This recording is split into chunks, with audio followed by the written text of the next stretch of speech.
Okay, so I will start with this chapter that is the CPU scheduling. So within this chapter, we'll study that how the scheduling algorithm actually works during the assignment of the process to the CPU. Okay, so these are the general outlines. Okay, that we will be discussing the objectives. Now we'll start with the basic concept. Now, in order to make or in order to study the different types of CPU scheduling algorithm, our main concept or the main logic in studying those algorithms is to make the maximum utility of the CPU. That means we want to maximum utilize the CPU, okay, so that multi-programming could be achieved. Okay, now during the working of the process, we could see that there are two different types of burst. One burst is being called as the CPU burst. Okay, now CPU, what is burst? Burst is actually the time period. Okay, time period in which during which the CPU is working. So that's what we call as the CPU burst. And there is another that we call as the input output burst. Now input output is the time during which the input output device or input output operations are being performed. Now at that time, that process of which this input and output operations are being performed, that process is what is in waiting mode, means it is not utilizing the CPU at that time. Okay, now this at the time or the time at which the input output burst is working is being called as the input output burst cycle, and the CPU burst or when the CPU is working, those time period are being called as the what, CPU burst cycle. Okay, now in any process, okay, whenever the process starts execution, first we allocate the CPU to that process, and that CPU burst means after the allocation of the CPU for some time to that particular process, that process may be followed by some input output burst. So therefore we is saying that CPU burst is followed by the input output burst. CPU burst distribution is of main concern, means how to distribute the CPU to the process which are being present in the ready queue is a main concern during the management of the process within the operating system. Okay. Now this is the histogram of the CPU burst time. That means you could see that these are the from 0 to 40 scale. This is the burst duration, and this burst duration is in millisecond. And this is the frequency, means the number of process that has been completed their work during that time period. Okay, so you could see that when your CPU burst is less, okay, so number of process that is actually completing its execution is high, and when the burst duration is stable, or for example from 8 to for assume that it's 40 millisecond, in that situation you could find that the number of process that are completing within that time period, okay, within a particular time period is consistent. Okay, means that it's more or less same. Okay, so that means you need to allocate CPU to a maximum or not maximum, to a minimum of or at least to of 8 millisecond, so that a consistent rate could be occurred in terms of the frequency. Okay, in terms of frequency of the process of the execution of the process. Now we'll move on to the CPU scheduler. Okay, so as you know that CPU scheduler is what we call as the short-term scheduler, and in terms of the total scheduler, we could say that there are three different types of scheduler. One is the short-term scheduler, that is what we call as the CPU scheduler. This long-term scheduler, okay, and the last one that we had is the medium-term scheduler. So here today we'll discuss the CPU scheduler. And since the CPU is allocated to a particular process for only for a short period of time, therefore these allocation are being called out as the short-term scheduler, which selects from the among the process which are being present in the ready queue and allocates the CPU to one of them. Okay. Now queue may be ordered in various, means you may order the queue in various ways. Means for example, you may have your queue ordered in terms of first come first service basis. You may also have the queue allocated as per or the priority basis. Okay, okay. So that means the queue could be managed by you. Okay, that means whatever be the condition, okay, according to that condition you may manage or you may order your queue. Now CPU scheduling decision may take place when a particular process goes through these four modes. Okay, so CPU, when the decision needs to be taken that whom to allocate the process, there could be four situation under which the CPU scheduler algorithm needs to be performed. Okay, one is switching from the running state to the waiting state, means when a particular process is moving from running state to a waiting state, then the CPU scheduler must be invoked so that CPU may be assigned to the next process. The other condition could be when the process is going from the running to the ready state. The third could be when the process is switching from the waiting state to the ready state, and the last one where when the CPU scheduling decision must take place or must be invoked is when a particular process is terminated. Okay, now these are the four scenarios in which the CPU scheduling decision must take place. That means and in this or among these four scenarios, you have to invoke your CPU scheduling algorithm. Okay, so it says that scheduling under 1 and 4. That means when a process is going from the running state to the waiting state, and when a particular process is getting terminated or not getting terminated, when a particular process has been terminated, at that time the scheduling is being called as what? Non-primitive scheduling. Okay, and the other scheduling that we have means 2 and 3, those are being called as what? Primitive. Now what is non-primitive and primitive? Non-primitive is that the CPU will be taken out of a particular running process only after the process itself leaves the CPU. Okay, that means the process will leave the CPU in the instance number 4 when the process get terminated. Okay, at the instance 1 it will leave the CPU only when it doesn't have to work or when it doesn't work with the CPU. So these two conditions are being called as non-primitive. And the other that means primitive. Now that means primitive, in case of primitive, based on that situation you may take the CPU from a particular running process forcefully. Okay, that's what we call as the primitive. Now consider the access to the shared data. Okay, so all other scheduling is means in terms of primitive you need to consider the access to a shared data, then you have to consider the preemption while being in the kernel mode, and you have also to consider the interrupts during the some of the crucial activities of the operating system. Means within these three, when you have to access the shared data, when we have to work in the kernel mode, or when there is a some interrupt that is being actually interrupt done by some of the crucial activities of the operating system. Within these three situations you need to have a you have need to follow the primitive algorithm, or you need to follow the primitive scheduling. Okay, so uh, the other that we have in the concept is the dispatcher. Now dispatcher is what? Dispatcher is actually a module, means it's a part of an operating system. Okay, upon program which is being a part of the operating system. So what is the job or what is the purpose of this dispatcher? Now dispatcher module actually helps, or it actually gives the control of the CPU to the process which is being selected by the short-term scheduler. That means dispatcher is that program or that component, or you could say that that program which actually gives the control of the CPU to that particular process which has been selected by the short-term scheduler to get the CPU next. Means next time the CPU, you need to assign the CPU to that process.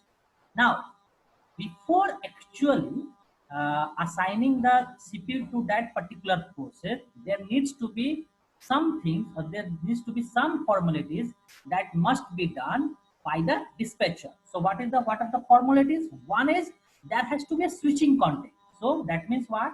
Assume that we had a process, or we have a process that is the process P1 which is running. Okay, now the next process which has been selected by the short-term scheduler to get the CPU is P2. So that means the current situation or the current variables, okay, status, all those things needs to be stored in the process control block, or that needs to be stored at a some permanent storage place, so that next time when the CPU comes to this process P1, it must start from where it has now stopped. Okay, so this is what we call as the switching point. So the first one, that means is it will save the total environment or the total status of the variables, okay, of the process P1. Next, it will move to the this process P2. Now, for the P2, it will collect all the variables, okay, from the process control block. It will make the initialization of that particular process accordingly. It will load the program counter to the address of where it has the process P2 must start. Okay, so this what we call as the switching context. And then what, there has to be a switching from the kernel mode, because all this dispatcher till now has been doing the operation in the kernel mode. So it must switch to the user mode, and then it must jump to the proper location. The proper location means that program counter address which we have stored, okay, in the user program, to restart that program, so that it must start from the point from where you want to start it, means from the address location of the program counter. So this total is being actually, or this total operation is actually being performed by the dispatcher. Now, in order to operate these operations, there will take some time. So that what we call as the dispatch latency. The dispatch latency is the time it takes by the dispatcher to stop one process and start the other running process. This what we call as the dispatch latency.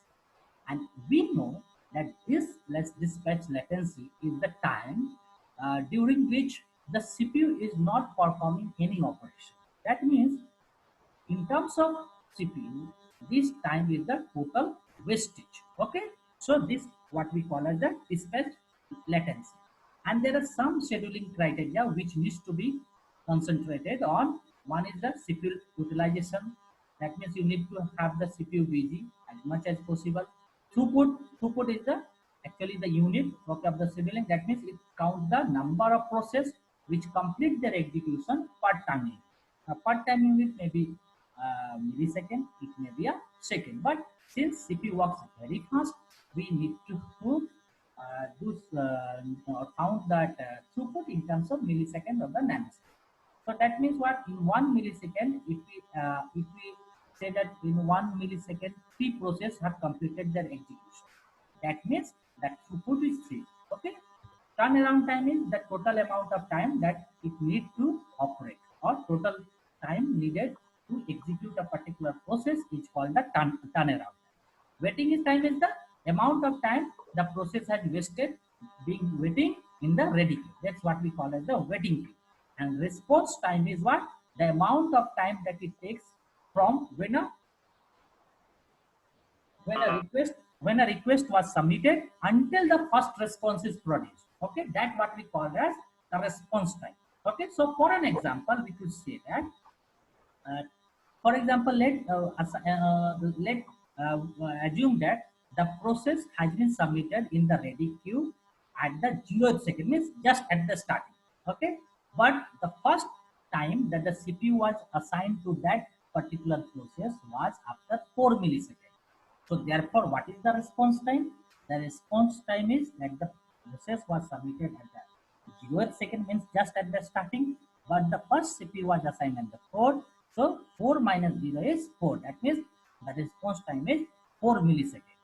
Now the turnaround time, now since the turnaround time is the total time taken by a particular process to complete its execution, therefore turnaround time is the waiting time plus the execution time, means the time period during which it was assigned the CPU. That what we call as the turnaround time. Okay. Now, what is our objective during the assignment? Okay, why actually we are using this scheduling algorithm? Our objective is that we need to maximize the CPU utilization and the throughput, and we need to maintain the minimization of the waiting time, turnaround time, as well as the response time. Okay, so based on this means considering five these different criteria and making an optimal or considering the optimal situation, we have to have our algorithm means we have to have our optimization criteria. Okay, now we'll start with the different types of discussion with the different types of scheduling. So the first one we have is first come first serve scheduling, that is FCFS. That means what? That the CPU is coming. Okay, the CPU is coming in terms of uh, in some order. For example, for example in our case, suppose that the process arrive in the order P1, P2, and P3. Okay, now all these three processes all have come together to the in the ready queue at the zeroth time. But the order, okay, order of coming is what? P1, P2, and P3. So therefore, since it's the first come first serve, so accordingly, who has come first? P1 has come first. So therefore, we'll assign the CPU to the P1. Now, this first come first serve algorithm is a non-primitive algorithm. That means the particular process when it gets the CPU, it will not leave the CPU until the total execution of that particular process has been completed. Okay, that means it will not leave the CPU in the middle of the operation. Okay, so what is happening over here now? Since the process P1 has come first and the total time that it needs to complete is 24 millisecond. Let's assume that it's a millisecond time, bus time. So 24 seconds. So from the Gantt chart, so this is the Gantt chart. Okay, so from the Gantt chart, you could see that it's total 24 millisecond it has taken. Okay, now after the completion of this 24 millisecond, it will leave the CPU. Now when the CPU is left by the P1, the next it is being assigned to the P2 because it's second in the order, and he needs to have the CPU for 3 milliseconds. Okay, so it operates from the 24 to 27, and next the process is being assigned to P3, which takes on 27 to the 30 milliseconds. So what is the waiting time? Now waiting time is that see P1 has come at P1, P2, and P3 has arrived. This is the arrival time. So P1, P2, and P3 has arrived at time period 00, means at the same time, in 0 seconds they have come all together. But still the order is P1, P2, P3. So CPU was assigned to P1 at time 0 second. So there is no waiting time. Okay. Now P2 has been assigned the CPU at the 24th second. That means it has come at the 0th second, but the CPU was assigned to him at the 24th second. So the total waiting time is 24. Here the CPU was assigned to him at process P3 as 27 seconds. So total waiting time is 27 seconds. So what is the total waiting time of the process? So this is the total waiting time. So if you add it and get the average of it, it is saying that you are obtaining it 70 milliseconds. So this is what you have in terms of this average waiting time. Now, if you want to obtain the turnaround time of this process, so what could be the turnaround time? So see, P1 has taken or has wasted 0 time in the waiting mode, and it has taken 24 milliseconds in the for the execution. The total turnaround time for P1 is almost 24 milliseconds. For P2 is that it has wasted how much time in waiting during waiting? So it has wasted 24. And what is the total execution time for that P2 is 3. So the turnaround for this one is 27. Similarly for P3 is this here is 27 plus 3. That is total turnaround time for this is 30 milliseconds. Okay. Now what is the average of this? You just make the summation or you just find the average of P1, P2, and P3. So 24, 27, that is you are having 51 or 30 is 81. 81 divided by 3, whatever the time that will come, that we call as what is the turnaround. Okay. So I do think that You have understood this? If you have not understood, please you could stop me. Okay. हाँ Okay. Sir ठीक है। So I think it's clear. Now we'll be moving. Okay, sir. Yes sir ठीक है चलेगा। Now we'll be moving to the first confirm, but in different way. Suppose that the process has arrived in the order of P2, P3, and P1. Okay, now here what we have, we are dealing with the same, but the process has changed, or the time of the process has changed. P2, P3, P1. Okay, so you could see that 0 to 3, the first, 3 to 6, okay, and from the 6 to 30. In this order, the CPU has acquired. Now the waiting time for P2 is what? 0.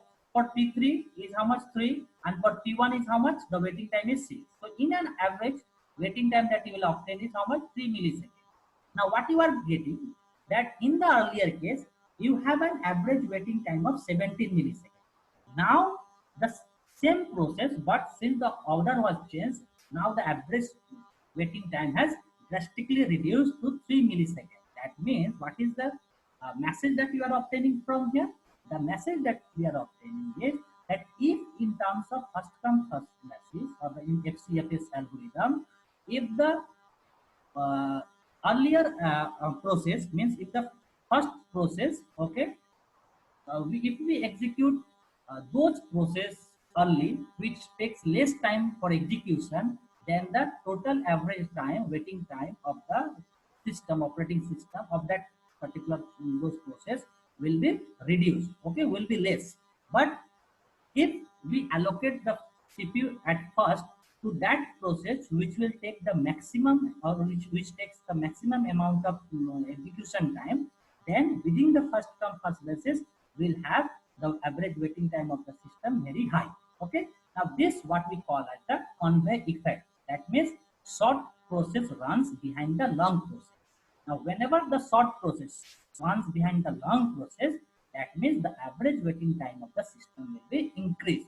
So, let's consider the one CPU bound and many input bound process. Okay, so now we'll move into, now since this is the problem with the first come first basis, so let us consider one CPU bound and many input. Means there will be some burst cycle for the CPU, means for some duration CPU will run, and then for some duration the input output bound operations will run. Okay, that means we'll consider the primitive model. Okay, so now the next algorithm that we have is the shortest job first. Now from the name itself we know that shortest job first means will take consider all the process present at that particular point of time when the scheduler is functioning, means when the CPU scheduling decision is being taken place.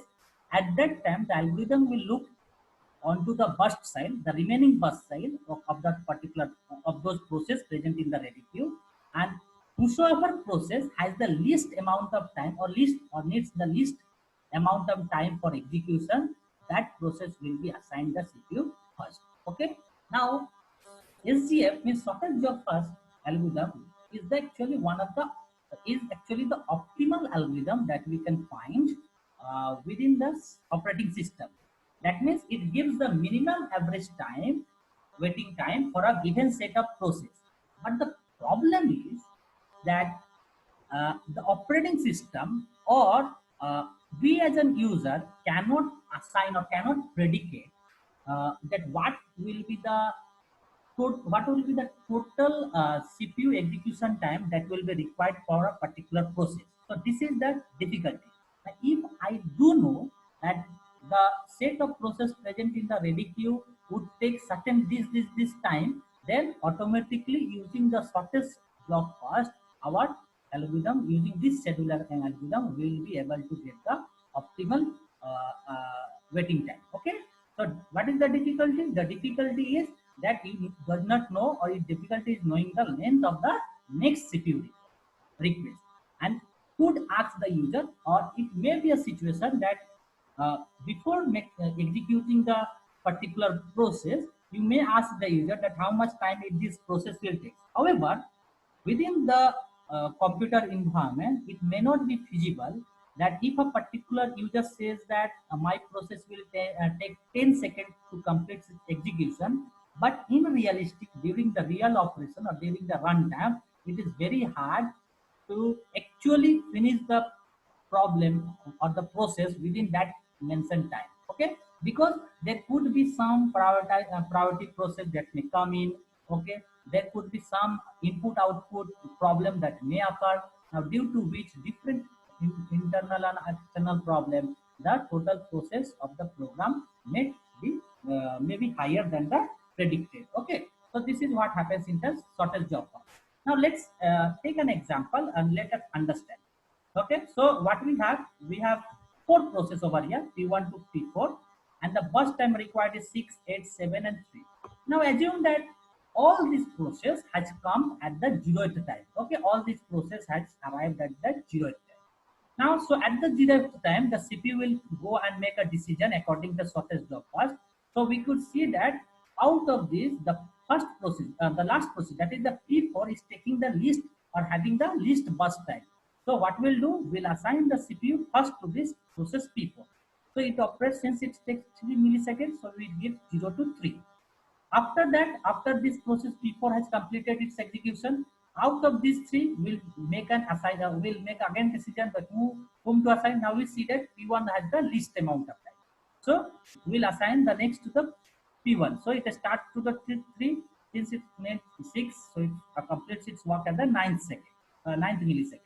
Now after the operation of P1 is completed, out of this P2 and P3, P3 takes the least time, so we assign the P3 from 9 to 16 because has the CPU burst time of 7 milliseconds.